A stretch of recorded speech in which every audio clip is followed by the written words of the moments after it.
Okay, so Jake Paul and Jake Paul's team have been lying about his next opponent. And it's a bit shocking. So I've been doing some research, I've looked into it, and I know what they've said and I know what they've lied about, and I'll get into that. So ever since his loss to Tommy Fury, he's fought Nate Diaz and gone on a quest of fighting journeyman to find his way up in the cruiserweight ranks to become a cruiserweight champion. And his next opponent is one Ryan Bourland, and they've been lying about him. I'll get into that now. Okay, so Jake Paul has revealed who his next opponent is on his way to becoming a world champion, or so he says. And his next opponent is none other than Ryan the Rhino Bourland.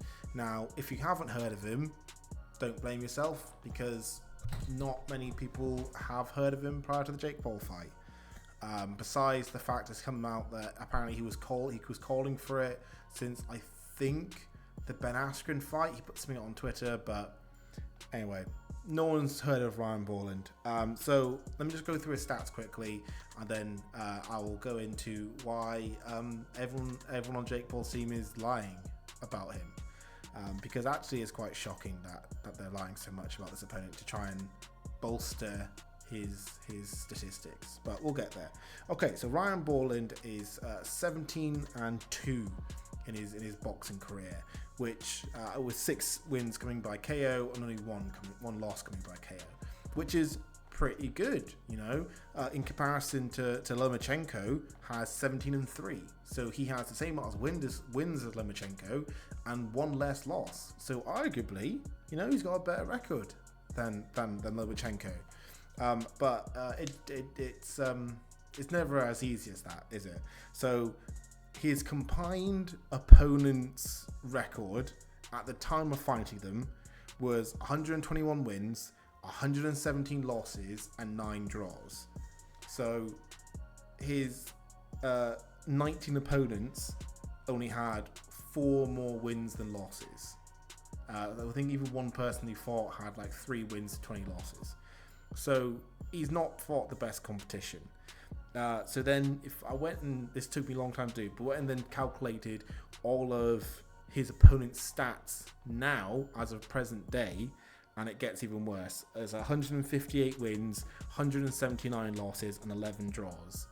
So since fighting Ryan, they've won 37 times and lost 62 more times.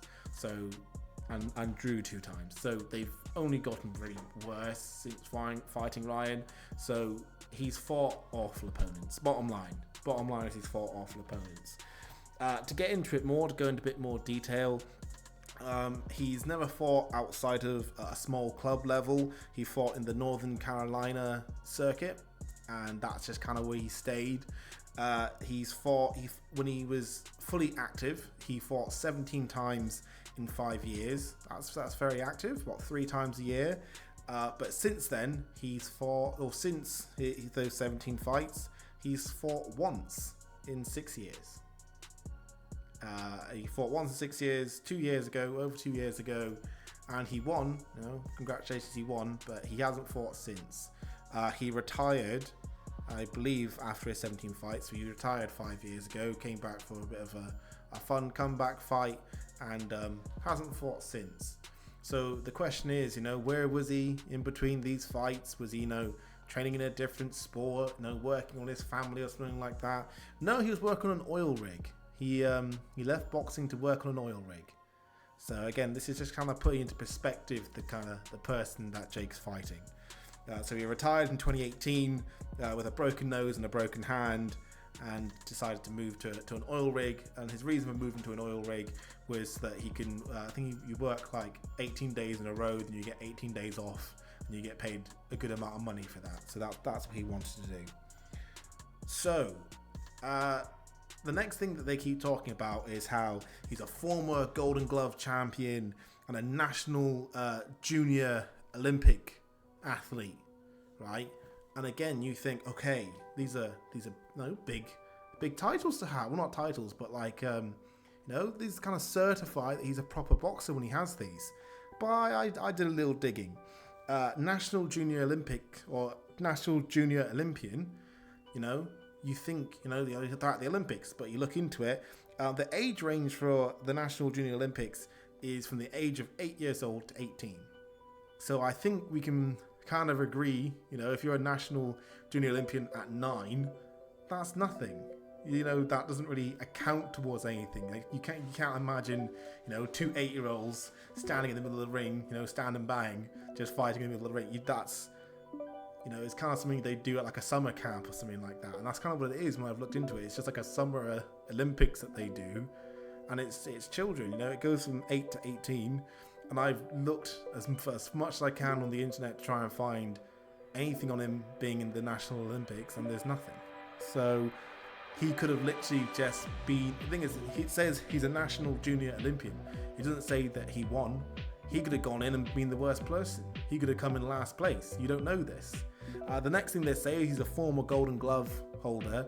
I have searched the records of the Golden Gloves winners on both Wikipedia, which I know is not the best source, but on the actual Golden Glove site itself, I've searched the record, and there is no record of one Ryan Bourland. So what is it? Is it that, you know, there's another Golden Glove that he's been certified, you know, another Olympics he's been in, or is it that they're lying? That they're giving him these accreditations to try and seem more credible opponent when actually he's just another bum for Jake Paul to beat, to, you know, go on his way of justifying his career to becoming a world champion, which I'm sure he will do.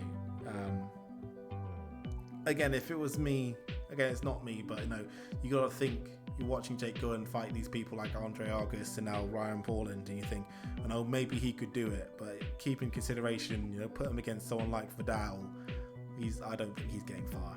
So, you know, he's doing it, I guess he's doing it the right way, you know, fighting the journeyman in the same way that a normal boxer would do it, but he's bigger than that, and he talks more game than that, so I think he needs to fight someone with a bit more, you know, a bit more behind him, but hey ho. So yeah, they're lying about his opponent, and yeah, it's just a bit shocking.